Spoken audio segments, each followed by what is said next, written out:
My name's Scott Weingart. I'm an ED and critical care doctor. And if you're expecting the same level of emotion and potency of that first session, you're shit out of luck. But what we are going to speak about is important. We're going to talk about cutting-edge cardiac arrest, and we're going to do it through an organization called ILCOR, which you'll find out in just a sec. But let me introduce the rest of our panel. So I'm Gavin Perkins. I'm a critical care physician and clinical trialist from the UK and one of the co-chairs of ILCOR. And I'm Bob Newmar. I'm also one of the co-chairs of ILCOR. I'm an emergency physician at the University of Michigan and a lifetime resuscitation scientist. And I'm Sarah Gray. I'm the Twitter moderator for the session. I'm an emerg doc and intensivist from Toronto.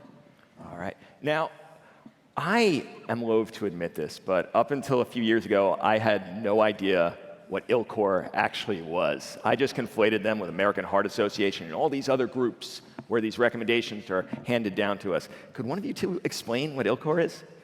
Yeah, happy to. So ILCOR, in fact, celebrated its 25th birthday last year.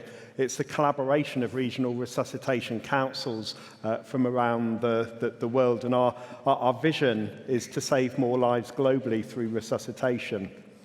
We approach that by undertaking evidence synthesis.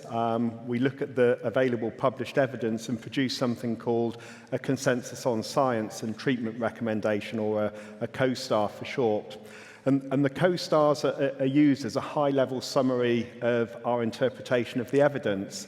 And the COSTAR is used by the regional resuscitation councils, so the European Resuscitation Council, the American Heart Association, Australian Resuscitation Council, etc., in order to translate those high-level treatment recommendations into clinical practice guidelines. And up until 2015, ILCOR functioned on a 5-year cycle. So every 5 years we would do update of the evidence evaluations and update of the treatment recommendations.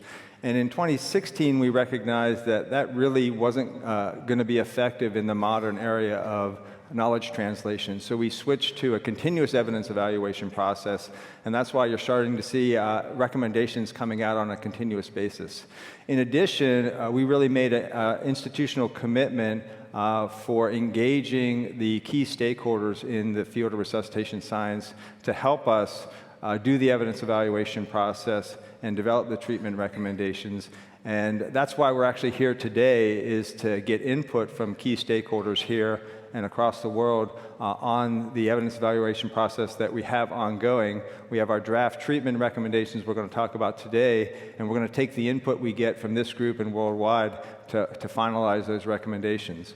If you've gone to the ILCOR website where they were posted, we did have a misfunction of our website up until this morning. It wasn't accepting the comments, unfortunately, but that's been fixed. So if you go to the ILCOR website now, in response to this session, there'll be opportunity for you to put your comments and input on the draft treatment recommendations that we're about to discuss. So if you go to mcrit.org/ILCOR, you'll find the links to the 2 guidelines we're going to discuss today, and you'll find where you could actually comment. That's the entire point of this session. This is the first big group I've come across that is willing to listen to real clinicians' ideas of what the guidelines should embrace and how they should change. So these are out there in draft form for you to be able to alter. So mcrit.org/ILCOR. Let's go right into the guidelines. The first guideline we're going to talk about is the guideline for advanced airway in adults. So why don't you tell them the 4 airway guidelines? Okay, so the guidelines are kind of, or at least the treatment recommendations are in grade talk, which is a particular style and evidence-based way of presenting information. But in short, there are really 2 levels of guidelines. We suggest that either bag valve mask or an advanced airway can be used in the resuscitation of victims of cardiac arrest. And it then breaks down into the use of the advanced airways into the context of whether there's a high intubation success rate or a lower intubation success rate. And so in systems or individuals where there's a low rate of intubation success, we suggest that a supraglottic airway is used as your airway of choice. For systems that have a high level of intubation success, our recommendation is that people can either use a supraglottic airway or they can intubate the patient. Yep. So basically, if we look at those 4 recommendations, only one of those 4 is really controversial. And if I'm going to translate what you just said, if you're in a low intubation success system in cardiac arrest, you either get BVM or supraglottic as your options. You no longer get endotracheal tubes. Maybe we could comment on that, and maybe one of you could tell me what that really means, a low intubation success service. Where's the line on that? Because I think there's a lot of people in the audience that are really curious to know if they're in a low or high intubation success service. So I think that's a great question, and I guess the COSTAR has come from a synthesis of 3 high-quality randomized controlled trials that were published in JAMA last year. One by Wang was looking at a US-based EMS system, and it compared the laryngeal tube with the tracheal tube. The second was a UK-based trial that was looking at the use of the iGel supraglottic airway compared to tracheal intubation. And then there was a French study that was looking at tracheal intubation in comparison to bag valve mask ventilation. So 3 different settings and 3 different interventions being evaluated across the trials. And the Advanced Life Support Task Force, led by Jazz Saul and Mike Danino and his team, worked their way through the evidence in order to come to the consensus, really, around the use of bag valve mask intubation and supraglottic airway. And I guess addressing that specific question in terms of what represents a high intubation success system, the ALS task force call out that it's not really known what's a high intubation success system. I think if one looks at the index trials, then the Wang study had about a 50% intubation success rate, and the Benja study had a 70% intubation success rate. And they put those studies together to describe the low intubation success or lower intubation. And then the French study had about a 98% success rate. And I guess one of the advantages of being at SMAC and engaging with the audience here, that it's exactly the answers to those sort of questions that we'd like people to go on to the ILCOR website through the EM Crit link that you sent and tell us, we want you guys to tell us, what represents a high intubation success rate system. That was a very political answer, and it was well done. And that's probably all we could really say right now, because it's going to be left vague. But is the intent that patient services that are not getting the consistent high rates of intubation success should probably just go with the supraglottic airway? I mean, I can take that. I think one of the things that this will help drive is measurement, right? Because if we don't know what the success rate is, then we can't make that decision. And I think fundamental is that I think this recommendation, as it gets translated, will drive systems to measure their intubation success rate. And then at that point, if they still want to move forward or continue with intubation, obviously you have to deal with your training and ongoing competency to make sure that it is at a rate we agree upon is acceptable for success. Yeah. I'm going to make a deliberately provocative statement. I hope you don't get angry at me. But are we missing the forest for the trees here? Because to me, it does not really matter what airway modality you use in cardiac arrest. What matters is, are the breaths getting in? Are we giving too many of them? And are we stopping compressions to stick in whatever we're going to use to get those breaths in? So if we take those one by one, should there be a recommendation that we use end-tidal CO2 for every breath, regardless of airway modality, to know if they're actually getting into the patient? I saw nothing about that in these recs. Yeah, so that's a good, well, here we go. Thank you. So we're already getting feedback, right? So that's a great question, and it's very important. In previous iterations of the ILCOR consensus statements, we have made a very strong recommendation about waveform capnography, confirming airway placement, and monitoring airway placement in endotracheal tube intubation, and that can be extrapolated to a supraglottic airway. We have not made recommendations for bag valve mask ventilation and using waveform capnography to measure whether ventilation is effective. That's an area where, again, if there's science out there that we've missed or can look at to drive that recommendation, we would love to take a look at it. And then when you get even beyond ILCOR and into the guidelines development from the member councils, that's where there's a lot more leeway in taking into expert consensus and what makes sense and potentially making recommendations on that level. That's very fair. All right, the second question is, I think we could extrapolate from numerous studies out there now, but the Graham-Nichols New England Journal study on continuous compressions versus the 30-2. What I took from that study is, in the 30-2 group, they were prevented from giving too many ventilations, while it was totally unregulated in the continuous compression group. And yet, no recommendation here on limiting the number of vents given. We know the deleterious effects of interthoracic pressure through the entire compression cycle. Why are we not addressing that? There probably is science to support that recommendation.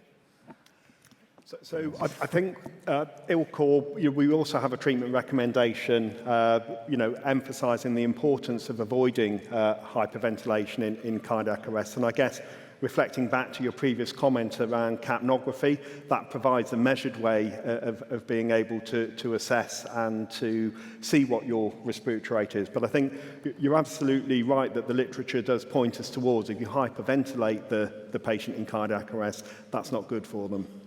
All right, and the last thing I'd say on that is we know that if you interrupt compressions to place an endotracheal tube, we markedly decrease the perfusion for quite a bit of time, not just a few beats, but for a significant period of time. Why no recommendation of if endotracheal tubes are going to be used, there should be no interruption of chest compressions? We have evidence for that as well, I think. So again, I think we have a treatment recommendation that we should make all attempts to minimize interruptions in chest compressions. And I think if we look at the two studies that reported the quality of CPR, the Benja study and the French study, then both of those demonstrated no difference in the rate or the compression fraction when tracheal intubation was being undertaken. So I think in those systems they were able to demonstrate that it wasn't having a harmful interruption. So I guess in some ways the treatment practice recommendations to minimize interruptions in chest compressions in the context of those studies were actually implicated or implemented into clinical practice. Fair enough. So they had it implicit. I just, as a personal bias, want to make it explicit. Do not interrupt chest compressions for intubation, ever. There's no reason to ever do it. Sarah, I think we have time for one question from the Twitterverse. Okay, excellent. Lots of comments, and people are really engaged in being able to give feedback on this process. Some people have highlighted the concept that people may read this guideline and decide that they can just bag valve mask everybody for all comers in cardiac arrest. Is this still the right approach for patients with hypoxic cardiac arrest or respiratory arrest? I think that's a great question, and I think, again, based on the evidence that we have, the clinical trials have not detected a superiority of an advanced airway management strategy. But I think in real life, what matters is what Scott had mentioned is, can you ventilate? And if you, with bag mask ventilation, you're providing adequate ventilation during CPR, and then you, especially when you have a limited number of providers to do other interventions that are potentially life-saving, it is a reasonable strategy to continue with bag mask ventilation when you're confident that you're getting adequate ventilation.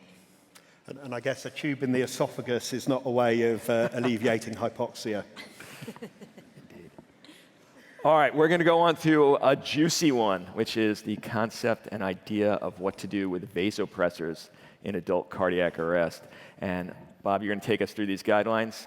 So basically, the primary recommendation is that, based on really driven by the Paramedic 2 trial, which was the largest clinical trial comparing epinephrine to placebo, the ILCOR task force took that and the other existing data and made a recommendation that we administer epinephrine during cardiopulmonary resuscitation. That's a change from suggest to recommend, so that's actually a stronger recommendation.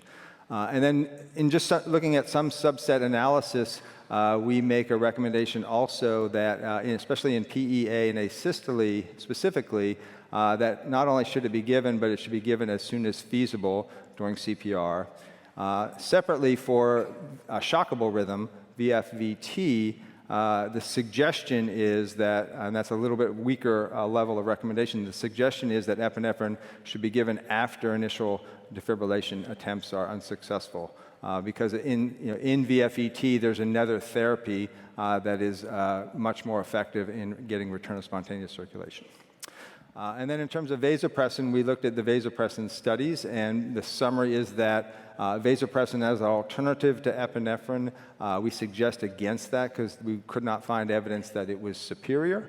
And then even when the combination of vasopressin and epinephrine, again, when those drugs were studied independently alone and not with other interventions tagged to it, there was no evidence that that improved outcomes. So we're, again, suggesting against using epinephrine and vasopressin in combination.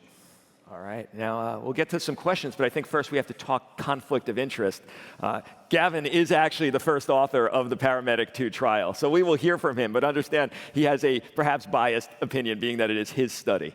But why don't we start with you, Bob, and then we'll hear Gavin's take on it. So Paramedic 2 was a positive trial, but it was positive for survival outcome. But what I think all of us wanted to see was functional neurologic outcome. And for that, it was not a significantly positive study. And yet the recommendations for epinephrine seem stronger than they were in the past. Could you speak to that? Yeah, no, that's a great question, and it's something that we took seriously into consideration. So what we have with Paramedic 2 is the first ever randomized placebo-controlled clinical trial showing that epinephrine improves survival in cardiac arrest. And when we look at our outcomes, the way we value outcomes in the grade process, survival, long-term survival, which is the 3-month survival data, is a critical outcome that's valued, and that was really the driving force for making the decision.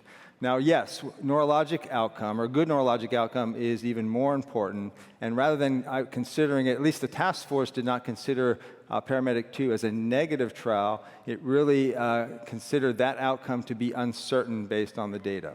And if you look at, I'm going to talk a little bit numbers, the 95% confidence interval. So this is, we're going to talk specifically about the 3-month survival data, and Gavin will talk about hospital survival data. But 3-month survival data, which we think is the most important, the 95% confidence interval for improved survival with neurologic outcome barely crosses 1. So it's 0.94 to 1.8. Those are the odds of having a treatment effect. If you translate that into a number needed to treat, and just use the point estimate, again, the point estimate, again, not statistically significant, but the point estimate is for every 1,000 people treated with epinephrine, you get 5 additional survivors with good neurologic outcome. So just to put that in perspective, in the US, if you were to calculate that in the US for the number of out-of-hospital cardiac arrests treated, that would be 1,000 survivors every year with good neurologic outcome because epinephrine is used in out-of-hospital cardiac arrest. So that's the driving force behind why we're making a stronger treatment recommendation. When I was speaking to you folks in preparation for this, you also mentioned the possibility of creating more organ donors. Could you either of you speak to that a little bit? Is that something we could actually be shooting for? So that's a very controversial issue. Again, I think when we're talking about patient-centered outcomes, the most important patient-centered outcome we are focusing on is survival, and survival with good neurologic outcome. The issue with organ donation is one we do need to think about, because there is opportunities for patients resuscitated from cardiac arrest if we have reliable prognostication of poor neurologic outcome, specifically brain death, that there is an opportunity for that death to be turned into something positive, and it's something that we really need to look more at, but it would never be the driving force for our treatment recommendation. Fair enough. Gavin, I want to hear from you. I want to hear your take on the Paramedic 2 trial, and I also want to hear a question that was raised frequently about it, which is, why did it take 22 minutes to get the first dose of epinephrine in? Okay, so taking the 22 minutes question to start with, in the context, I think there was a systematic review a few years ago that looked at the average time to the administration of adrenaline across a series of 17 randomized controlled trials. Found that the average duration was 21 minutes, so pretty close to the 22 minutes that we found in the Paramedic 2. And I think, why does it take that long? In the UK health system, it takes about 8 to 10 minutes for the ambulance to arrive at the scene of the cardiac arrest. It's often either a solo provider or a 2-provider crew to start with. They need to prioritize initially starting CPR, assessing the underlying rhythm, and then they need to obtain vascular access. And all of that takes quite a bit of time. So I think, in the context of a pragmatic trial, the reality is, yes, it might be nicer to give adrenaline sooner, but it may not be practical to do so. Fair enough. These guidelines, and guidelines in general, especially settings in cardiac arrest, if you want to be an advanced practitioner, if you want to be on the cutting edge of your interpretation of the current evidence, in some ways, guidelines are a drag.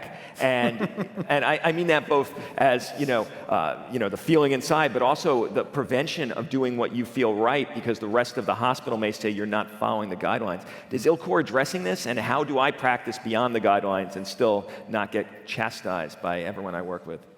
Yeah, so I would make a distinction between what ILCOR recommends and then what local member councils such as American Heart Association, Australia, New Zealand Resuscitation Council. What ILCOR tries to do is distill the available clinical evidence into treatment recommendations, and then the councils really develop what are the practice guidelines and take into consideration local healthcare system considerations in terms of that. And then, when you get down to the individual practitioner, there's still guidelines. The one thing that's challenging in cardiac arrest resuscitation, it's a team sport. So when you have people that take courses and train, and it's really critical for the entire healthcare team to be on the same page. And then if you are a practitioner that's wanting to do something different, part of the challenge is in real time convincing them that this is the right thing to do, and it can be evidence-based, but it gets to be challenging in that regard. We've done, in our institution, our emergency department, we have an option for a goal-directed strategy of resuscitation, where once we have an art line in the patient, we can actually adjust our epinephrine dosing to achieve a target blood pressure, diastolic blood pressure of 35 millimeters of mercury. So we can use options of an epinephrine infusion or titrated doses as a strategy that's available in a controlled emergency department setting, is one example. Yeah, and you know, Bob, that I'm doing the same thing. And guidelines like this do make people leery of that because it is a diversion from the guidelines. And the fact that I'm hearing the chairs of ILCOR saying that's okay, maybe I could just record a clip of this and play it at our hospital. All right, lightning round question, by which I mean answer briefly. Patient comes into your emergency department with a VF arrest. The EMS folks have given 2 rounds of epinephrine already. The patient is still in VFib. What is your vasopressor strategy? We'll start with Gavin, and then I'll hear from Bob. Okay, so I think in the UK setting, our vasopressor strategy would follow our regional or our Resuscitation Council UK guidelines. So we would continue with high-quality CPR, and we would continue to administer adrenaline every 3 to 5 minutes in between providing attempts at defibrillation. We're limited. We don't generally have access to eCPR, and generally those patients often aren't taken to the cardiac catheter lab with ongoing CPR, which I know in other systems, might be an option. Bob, you have ECMO. Are you changing your vasopressor strategy? So specifically for the vasopressor strategy, we would use standard AHA guidelines until we have an art line in, and then we started an epinephrine infusion at 1 mic per kilo per minute and titrated epiboluses to get a diastolic pressure above 35. We have the option of adding a dose of vasopressin if by art line measurement the epinephrine is not working. That's different from a randomized blinded study where you're not measuring blood pressure. And then we do that all as part of a goal-directed resuscitation strategy as a bridge to eCPR if the patient is a potential eCPR candidate. All right, we have time for, I think, 1 or 2 Twitter questions if you have them for us, Sarah. Okay, lots of great issues on Twitter. And many relate to the Paramedic 2 results. Some commentators, when they look at that study, think that the data supports that maybe we should no longer use epi if we're only creating survival in people with poor neurologic outcomes.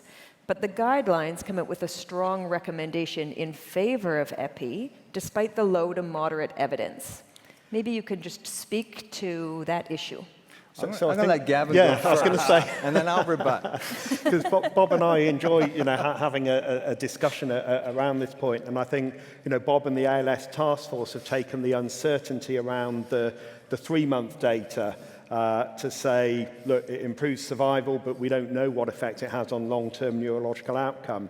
As the investigators, we're quite concerned about that 3-month data because once you've discharged patients from hospital, particularly those with poor neurological outcomes, are much more difficult to continue to track and follow up. So actually, if you look in the paper, then the amount of missing data that informs that 3-month point estimate, has started to reach about 40, 50 patients, remembering, of course, that there aren't many survivors. So we have greater confidence in the survival to hospital discharge data. Now, of course, at hospital discharge, the trajectory for patients is that they either will show some improvement, or potentially die. But if we translate the paramedic 2 data across the UK health system, where we have about 30,000 cardiac arrests a year, 22,000 would have epinephrine. We'll have about 1,500 additional admissions to ITU each year as a consequence of the use of epinephrine, and we'll have 70 additional survivors with a favourable neurological outcome. But the opposite of that is that there'll also be 140 people that survive to go home from hospital, but they don't have a favourable neurological outcome. So I think this question needs to be debated both amongst the community here at SMAC, but I also think by the wider patient and public community about what are the outcomes that are most important to you, and what treatments, when we can't give you a choice, which treatments would you like to be receiving. And I think the final point is we need to consider the impact on the overall health system from admitting numbers of patients to intensive care when there's a very low chance of eventual survival. Yeah. And I think, let me just go ahead. The primary point of, I think, disagreement there is that the task force felt that neurologic outcome at hospital discharge both overestimates the patients with a poor neurologic outcome and underestimates the patients with a good neurologic outcome, because patients can get discharged with a poor neurologic outcome actually get better over time. They get better over 3 months. They can even get better over a year. And then a lot of the patients with a very poor neurologic outcome will not survive much longer than hospital discharge. So it's not like we're creating a large number of patients that have long-term outcomes with poor neurologic function. So that's one reason why we based it on the 3-month outcome, and it's probably even better, potentially a better treatment effect even further out. And then the other criteria is, again, gets us to this issue of time to epinephrine. And we know that we're very confident that epinephrine improves return of spontaneous circulation, and time to epinephrine is likely to impact the magnitude of the treatment effect. So in a system where it's 22 minutes to get epinephrine, that may underestimate an impact in a system like the United States, where the estimate is about 16 minutes time to epinephrine. It's possible that treatment effect might be even greater when the epinephrine can be given sooner in an EMS system. And this is a question for either of you, whoever wants to take it, but there's 2 possibilities in my mind you can interpret this epinephrine data. Either it's bringing back sicker survivors, and that's why the neurological outcome may be a tougher thing to grab. Or there's a possibility, and we've always wondered about this, is epi saving the heart and poisoning the brain? Is there any signal to support that epi may actually have a deleterious effect on neurologic outcome at the same time it's having a positive effect on survival? So I have a strong opinion in that. So in my early days of cardiac research, arrest research, I did animal studies with Chuck Brown at Ohio State, where we did radioactive microsphere blood flow studies with epinephrine dosing, and showed probably some of the best data that epinephrine improves myocardial blood flow during CPR in a dose-dependent manner. So I think some of the research out there suggesting that it decreases brain blood flow is mechanistically and fundamentally flawed. So I'm convinced that, based on the data that's out there, that it does improve blood flow. Now, whether that improvement in blood flow makes a difference in neurologic outcome at late stages, when you're giving it 20 or 30 minutes in, probably is questionable. But to get back to this idea of poisoning the brain, I think it really is not the case. I think it is that we bring more people back with a more severe neurologic injury, so the proportion of survivors with poor neurologic outcome will increase, but we still have a greater number, likely have a greater number of survivors with good neurologic outcome. Fantastic. We are out of time, so I'll leave you with this. Go to this link, because you will find the link to the 2 guidelines we discussed, and make your voice heard. ILCOR is deliberately and in a potent way requesting to hear from you and what you think of the guidelines so they could take the stakeholders, which is all of you, your opinions in, and then change the guidelines accordingly. So if you're not commenting, you only have yourself to blame if you don't like the guidelines. And with that, I thank you so much for your attention, and bye-bye.